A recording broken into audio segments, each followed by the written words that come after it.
বাংলাদেশের জন্য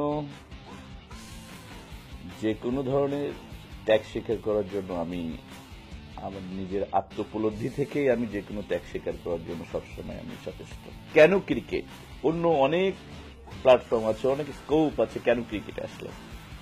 ক্রিকেটে আসার একটাই কারণ যে আমাদের দেশে 16 কোটি মানুষের 16 কোটি রকম মত পার্থক্য থাকতে পারে, একটা জায়গায় একটা প্ল্যাটফর্মে এসে বাংলার মানুষ ধর্ম বর্ণ নির্বিশেষে বাংলার মানুষ একটা জায়গায় একত্রিত হয়ে যায় এবং আমি একত্রিত হয়ে যাই। আমরা চাই যে ক্রিকেট আমরা যে জায়গায় নিয়ে গিয়েছি আমাদের চড়াই উতরাই পেরিয়ে বিপিএলটাকেও আমরা আইপিএল ক্যাটাগরি আনতে পারি। মূলত এখানে আমার অনুভূতি থেকে আসা, ব্যবসায়িক কোন দৃষ্টিকোণ থেকে এখানে আসার আমার কোনো কারণ নেই। আমার দেশের জন্য আমি কিছু করতে চাই। ক্রিকেট আমার দেশের মানচিত্রটাকে, আমার দেশের লাল সবুজের পতাকাটাকে বিশ্বের দরবারে সম্মানিত করেছে, আর সেই জন্যই আমার এখানে আসা।